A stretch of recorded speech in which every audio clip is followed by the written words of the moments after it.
Hey guys, Tom Lobianco here, editor, co-founder of 24 Site News. I've got with me today Ben Cohen. Ben Cohen is the editor, CEO, chief CEOC, yes. executive. We've got the president. We have, you know what? In Washington, there are no kings save for one. He's the king of the banter. All right. Indeed. Tom, thank you very much for having me. I appreciate it. And for calling me the CEO. I don't think anyone's ever called me a CEO before. I appreciate it. Well, we know no boundaries here. This is the interwebs.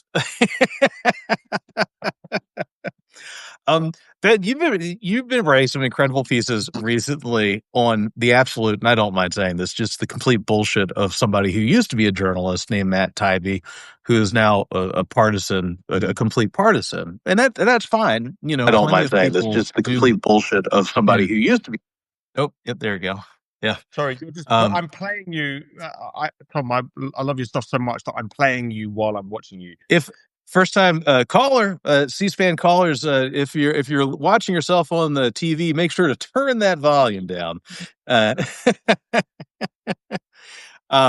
So he was okay. So Ben, I mean, I've always enjoyed reading the Banter, but here's one of the latest pieces at the Banter. I was going to read Matt Taibbi's new Russiagate meltdown. Tulsi Gabbard and Matt Taibbi are fueling a new conspiracy theory that has absolutely no basis in reality. So Matt Taibbi has been doing fake news for a while now, and that used to be a term. Well, actually, it still is a term of art. It's complete hackery. Why? Tell us about this. What did he do with this attempt to try to direct people away from the Epstein scandal to relive the Trump-Russia investigations? What's the latest in this? So I don't know whether Taibbi is actively trying to distract the media from the Epstein file scandal. I don't know that. He could be. But my suspicion is that the Russia hoax.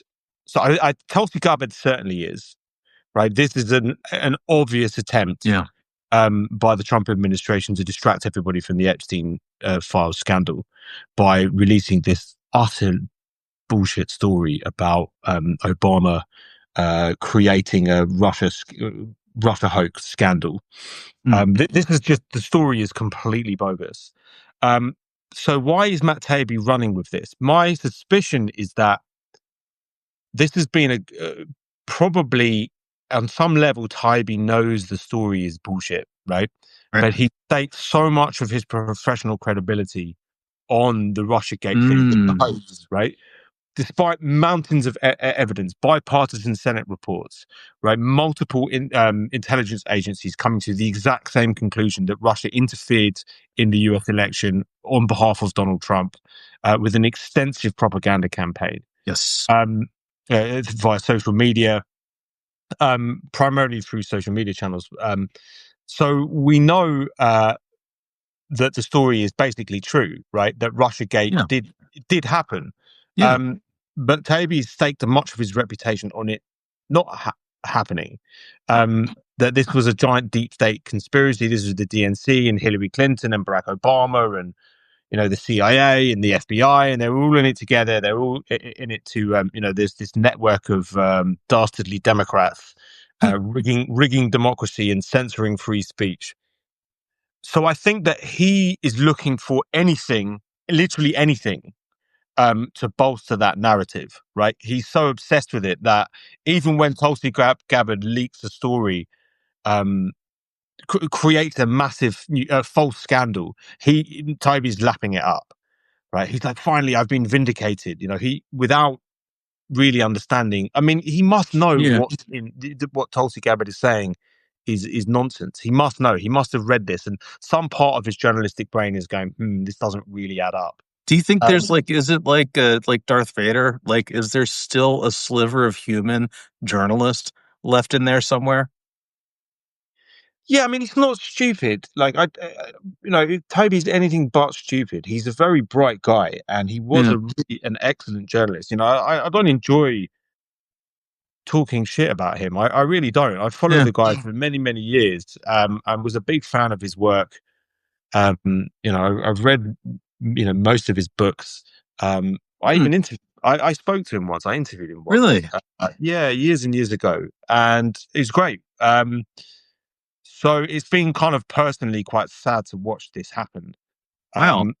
But it is at a certain point you've got to think like I don't know what's happened. I mean, my guess is there's a mixture of audience capture, right? So he's basically um found this niche that's quite successful, right? Yeah. Him and people like Greenwald, they found this little niche, this alt conspiracy niche, and they Yeah. have to keep throwing red meat to the audience, right? And they keep lapping it up. So he has to keep giving them more, Mm. right? He has to keep throwing nonsensical stories at them to keep them happy because it's massively lucrative. And the guy is making Yes. a ludicrous amount of money. I mean, Yeah. absolutely insane amounts of money. And he was spoon fed the Twitter files non-story that he ran with. That must have boosted his readership by hundreds of thousands. And if you think about Yeah. on Substack, right? If you're making $7 a pop or whatever it is he charges, $8 a pop, Yeah.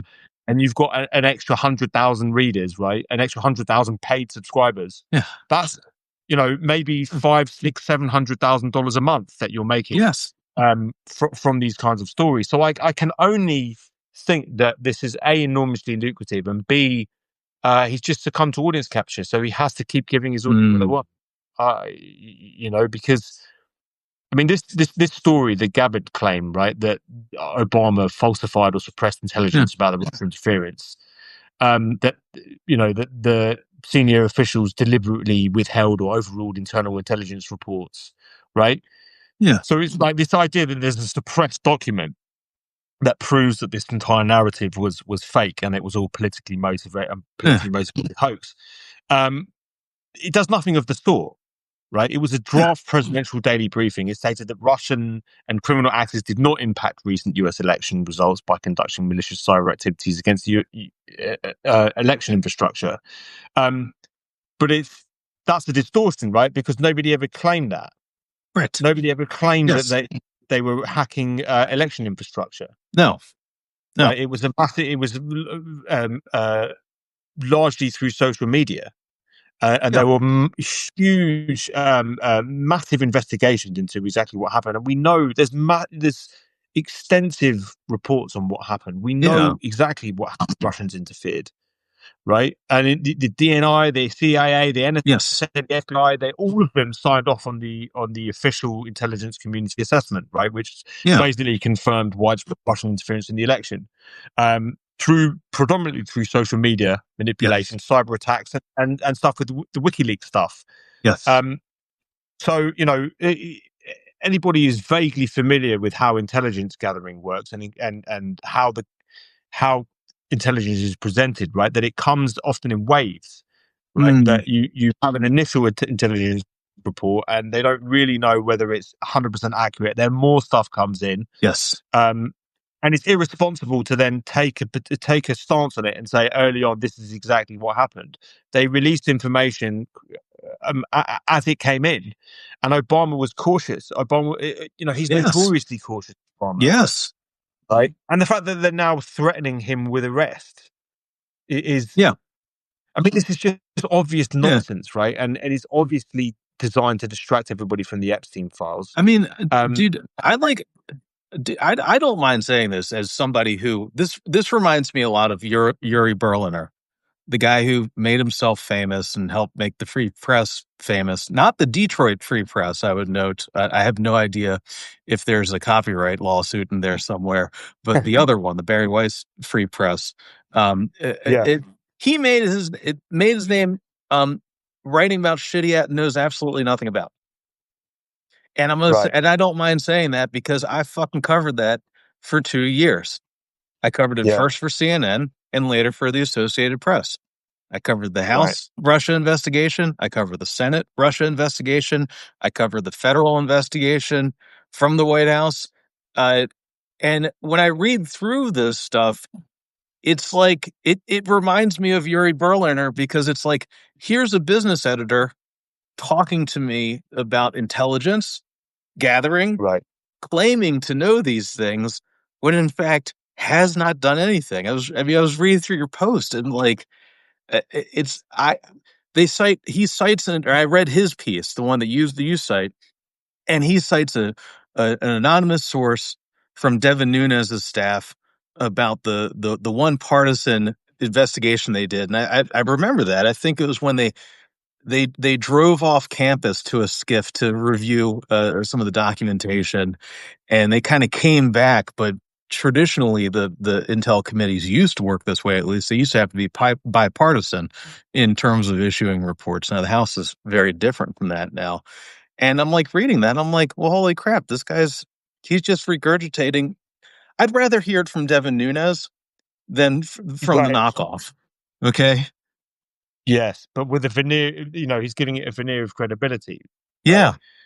In the way that it's reported. Yeah, no, absolutely. I completely concur. Like, um, I mean, it's not journalism. I don't know what you call this, but it's something else, and it's quite insidious, I think, because there's this big complex of, you know, th- people promoting these kind of alternative, basically conspiracy theories Yes. not substantiated. And no, look, I mean, back to Taibbi, I think it's interesting. Well, I think it's notable, right, that no serious outlet, not one, cites any of Taibbi's work on Right. anything ever. Right. He's on Fox News, right? That's he'll claim that there's this is all a conspiracy to suppress free speech and to suppress his voice, and that the liberal media are in cahoots with who knows. Um, but it's not the fact that the only platforms that will host you are Fox News and like Tucker Carlson is that tells you Mhm. something, right? Also, also the biggest fucking media outlets that exist right now. I mean, Tucker Carlson with a massively huge following, despite being part of the defamation suit, the benchmark defamation suit that Fox had to go through with Dominion. And Taibbi, I think the last time I saw was like the number 8 a bestseller on Substack on our platform. And, Yeah, you yeah. know, you know, these guys are not I have yet to see any of these people be canceled, and the inverse seems to be true, where you have Benny Johnson, who was allegedly paid $400,000 by a Russian front during the 2024 campaign, is now like top growing YouTube channel. All right. Same thing Yeah. for Tim Pool, Timcast, who also got another $400,000 from that Russian front operation. Like, yeah, it's just these guys But are horseshit. there's no accountability anymore, right? I mean, it kind No. of sucks when you're trying to do a good, maybe I'm a bit of a hater, but Oh, dude, I hate them. I think it's it, horseshit. They're it's parading terrible, around right? my world. Because you try to do a good job, right? You try to fact check things and Yeah. be diligent about your sources and who you speak to, and um, but like it seems, what do people want? It's much easier to throw them conspiracy theories, Yes. right? It's much more profitable Yeah. to throw people conspiracy theories. And um, I mean, if you follow Matt Taibbi's work, do you remember that? I mean, he was claiming that Kamala Harris had sent the IRS round to his house or something. Did you remember that story? He sounds like those fucking lunatics. The Jack what is his name, Birch, the ones that like it's a pair of these guys in DC that they're like yeah, like the black SUV almost ran me off the side of the road and almost killed me, like black helicopter crowd. It's like, well, okay, dude, like none of their stories ever turned out to be true, but then they like rent a room at like the Capitol Hilton or something, and they have a press conference and they're like, deep state tried to kill me, and I'm Yeah, like, but you can just say it now. You can just say these things. yeah, You've got your own platform. You've got your own distribution method, right? You've got YouTube channels, podcasts. You can just keep throwing shit against the wall. yes. Some of it will stick. Some of it, and some of it does stick. That's it. And Jack Berkman. He's Jack Berkman. That you tell me yeah, the IRS allegedly came to go take him away or whatever. That guy's name is Jack Berkman. Totally forgot about him. I thought about this shit in 8 years. Just ridiculous. right. Yeah, ridiculous, ridiculous. No, I mean it's very sad to see. Like I say, it's a big responsibility when you become a publisher. Like when you self-author, Yeah. when you build your own thing, it's really it's very tough. It's really really tough. Um, and I think that if you have uh, some personality defects. I'm going to put it. I don't want to be too mean here, right? But if you have some issues, right, it's a dangerous place because you can succumb to the algorithms. Yeah. You succumb to the audience capture, where your audience then demands more red meat, and you have to throw it to them, right? I mean, it's happened to so many journalists, so many people Yeah. who were regarded as being, decent, and then now that's all they're doing, and that's how I Yeah. kind of Matt Taibbi and a lot of these people in the alt grifter sphere. Yeah, it's sad, man. Like Laura Logan, for instance, I mean, that's another example. Yeah, It's really what I mean, one of the reasons I wanted to do this with you is because, my experience with them has been Matt Taibbi, fake news, Russia person. That's been my window into this guy. All right. yeah. And so in my world, it's like my limited view of him is that he's always been a hack, my limited experience with him. But you write in the banter, you're like, this guy used to be really cool. Like he used to be really like a really interesting, good, real journalist. What happened to, or I mean, what used to be good? Let me ask you that. Like, what used to be the good stuff that he was doing back in the day? I mean, so I think his kind of, what I liked about him was his ability to detect bullshit. Like, that was the first thing I Really? noticed about writing. Yeah, early on. I mean, he was great, a really fantastic reporter. I mean, Rolling Stone political reporter. That's Yeah. no small thing, right? And that's like a kind of an iconic role almost. Yeah. You have to be pretty damn good to be the Rolling Stone political reporter, right? That's a huge, those are big shoes to fill, right? Yeah. Mm. So I think that, I really loved his reporting on Wall Street. I thought that was excellent. Hmm.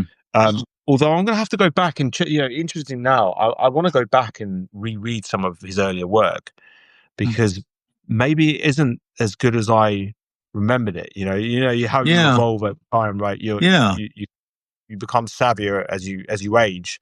Perhaps I was too young to understand that what the guy was saying wasn't really actually that good. Like, the journalism wasn't that great. But Yeah. I don't know. I don't think so. But he was fantastic on Wall Street. He really helped me understand exactly what was going on Wall Street, Hmm. and how the 2008 crash happened. Yeah. His reporting on the campaign trails, like, Mitt Romney stuff, 2012, was great. Same in I forget what he was doing in 2016, but I think he was still reasonably normal in 2016. But then it all sort of fell apart. I Yeah. don't really understand what flipped the switch, but he doesn't write for Rolling Stone anymore. He and Rolling Stone parted ways for good reason, and because nobody reputable would publish anything he writes now. Like, no one.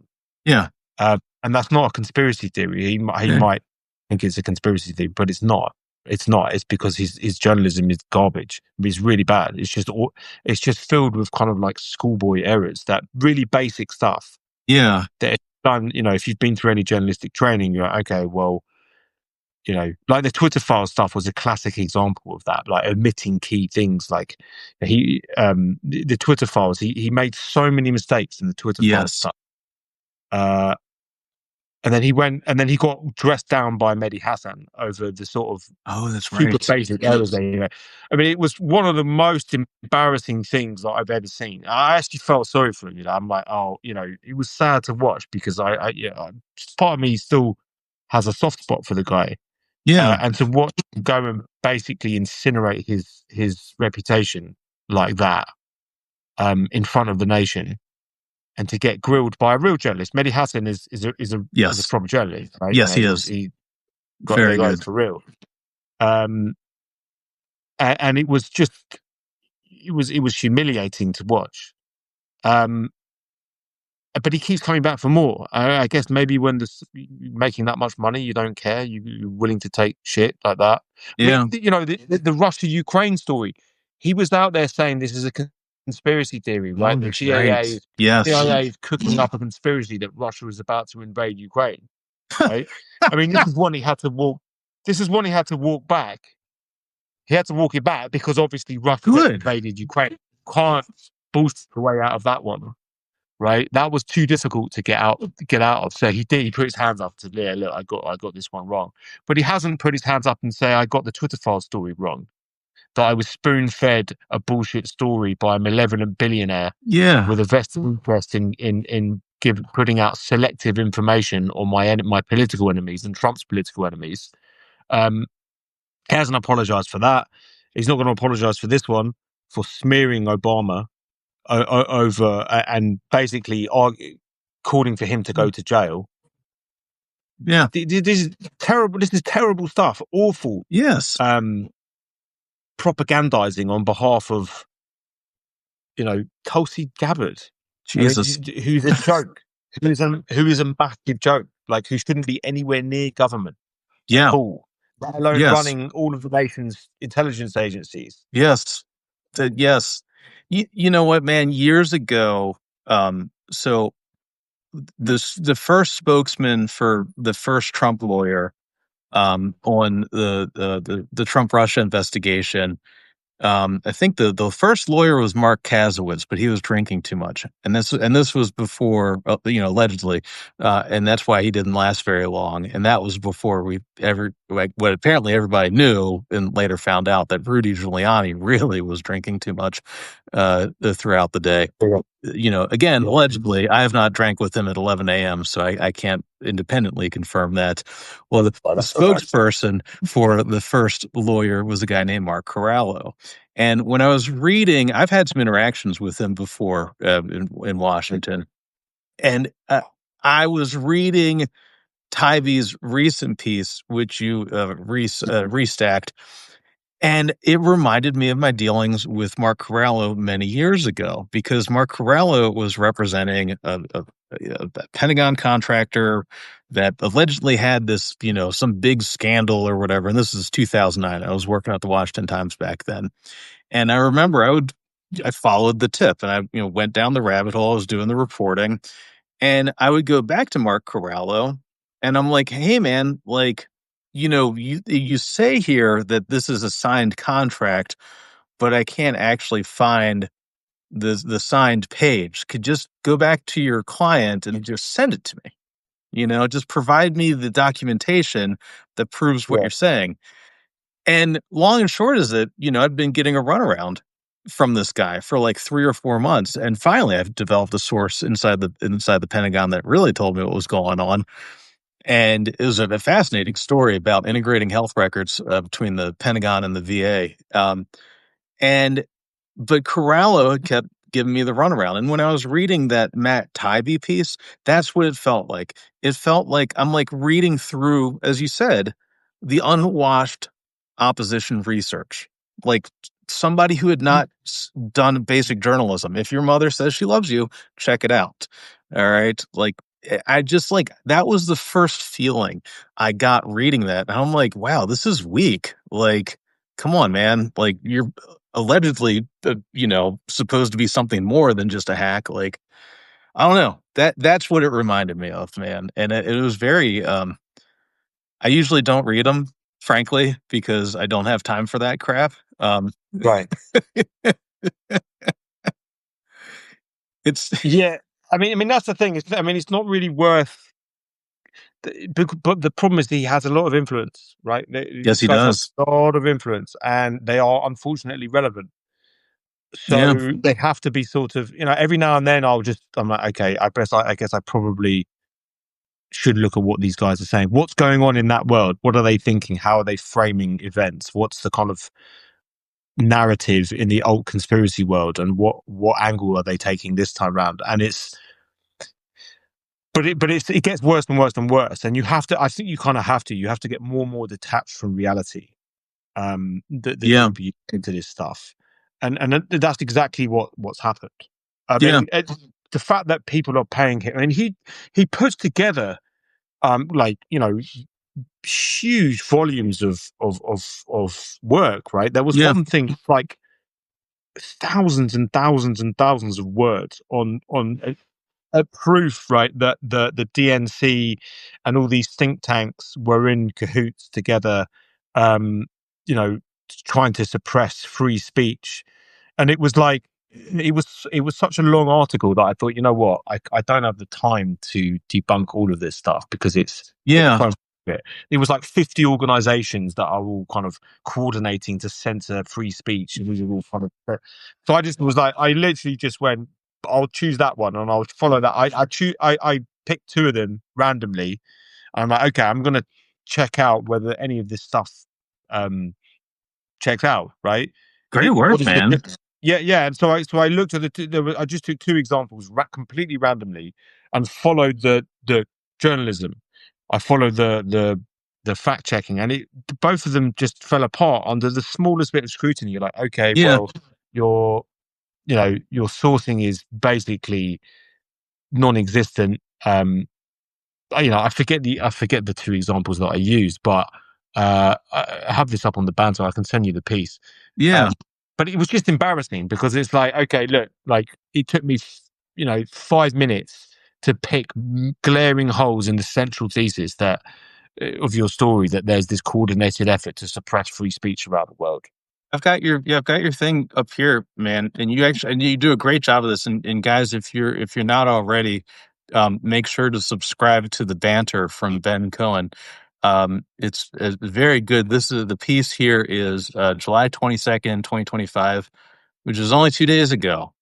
In this time warp, I couldn't It's tell you old what day news it right is. now, right? It's old It's news. it's titled Matt Taibbi's new Russiagate meltdown, and you do an excellent job here. I love the integrating of the graphics here. So you have this tweet or X, whatever the fuck they call it now, of from Matt Taibbi, who says new documents released by at Tulsi Gabbard leave no doubt, none, that the Barack Obama White House invented a phony espionage scandal to hang on to the incoming Trump administration. To hang on the incoming Trump administration. Sole question is why? What idiot thought this would work? And that, to your point, got 2.7 million views. All right, like I mean, that's just bonkers. And also the blessing of the owner of Twitter, of course, Yeah. Elon himself. And then you do a good job walking through their, what is their alleged evidence, right? And they say, creation of the Russia hoax, December 9th secret meeting, fake fake weaponized assessment. Um, and I think what you do really well here is you highlight their selective highlighting. And for everybody, if you seeing as the White House, which is a very powerful institution, and the president and the director of national intelligence is a very powerful. These are all very powerful positions. All right, for everybody listening, if you would like to know what really happened in 2016 with Russia's interference in our elections, which did happen, uh, go read the Senate report. All Yeah, right, that has everything. That has absolutely it everything. is No. amazing. Co-authored by Secretary of State Marco Rubio. Yeah, Uh, that known Obama operative, right? That known yes, collaborator with yes, Hillary Clinton and a part yeah, of the deep state and yes, George Soros. Yeah, yeah, right. And just like, it's yeah, crazy, right? To think that has to be the answer. That everybody was in cahoots. They were all of these people were conspiring against Trump.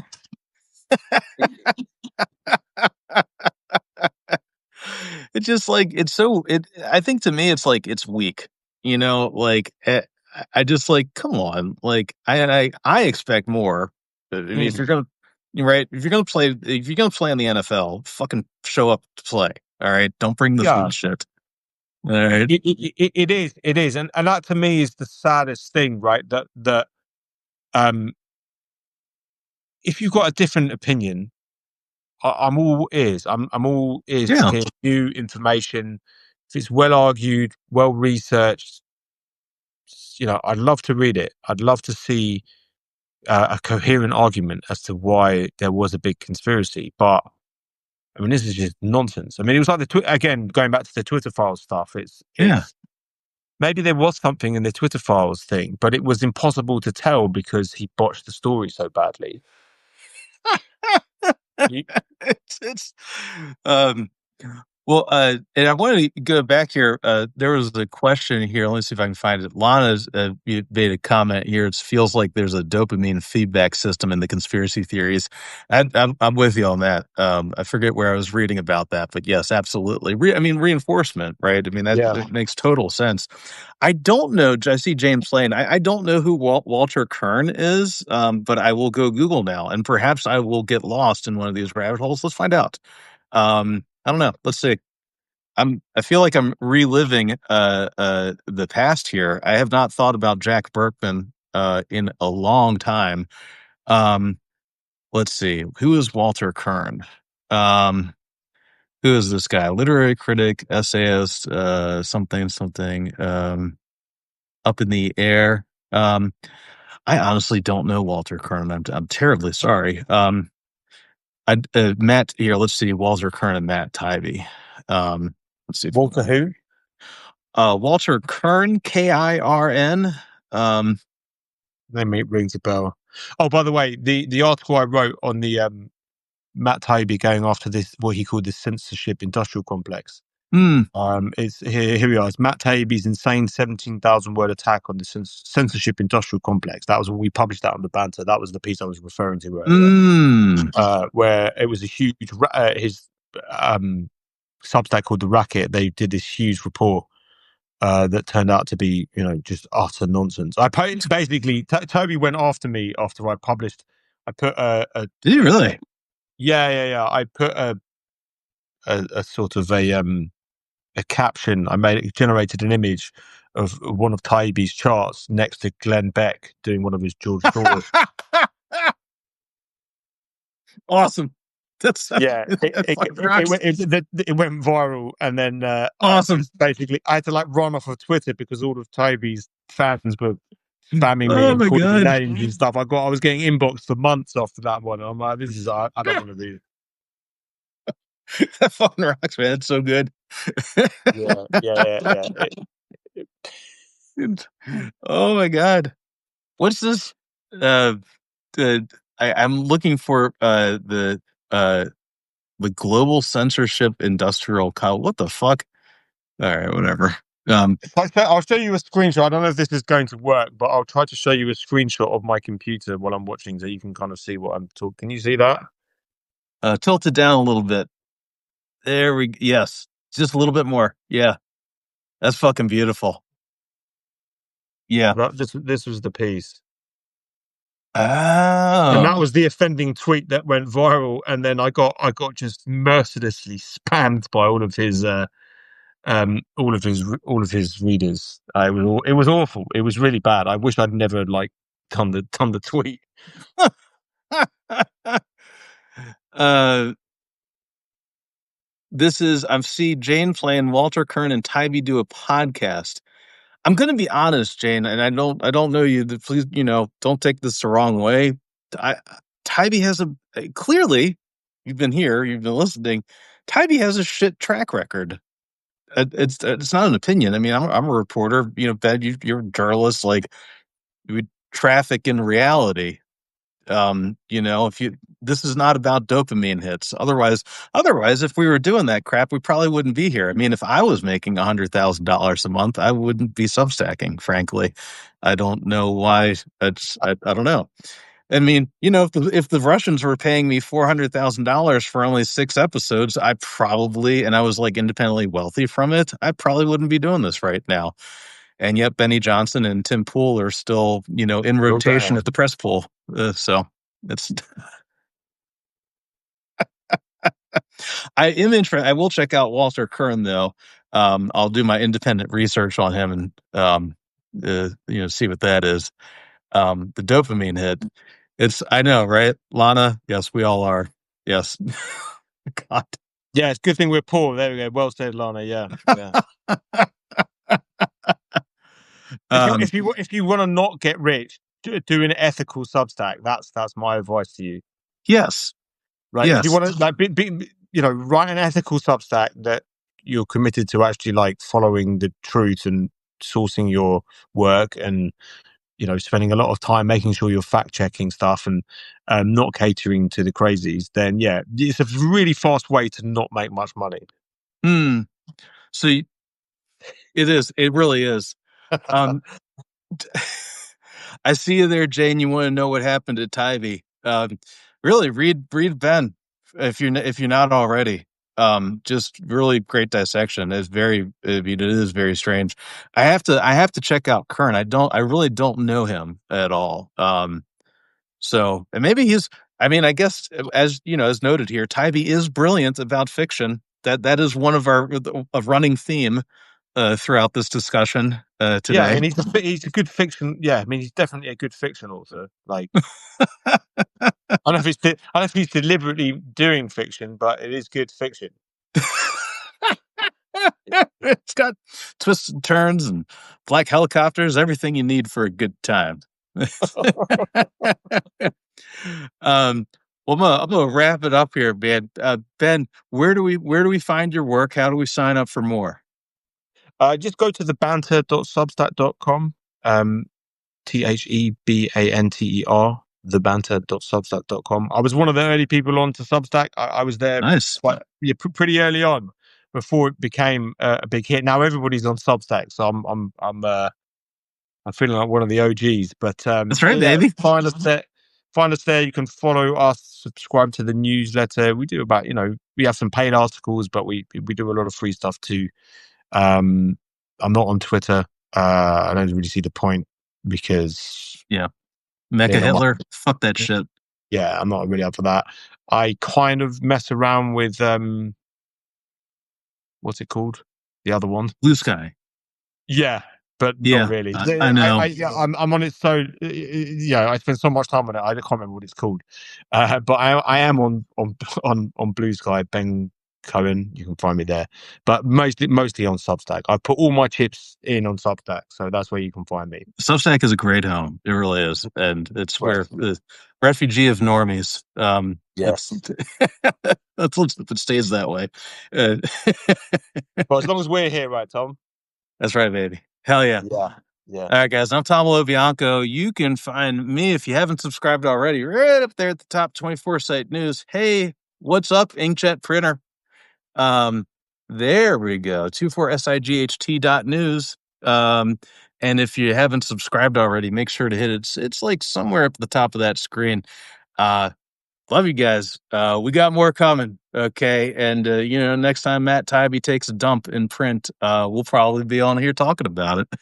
Call me up. Thank you, Tom, and I appreciate the kind words too. It's great to have somebody like you on Substack too. So Hell yeah, baby. Thanks. well, Thanks, God. all right. All right, guys. Okay. Peace.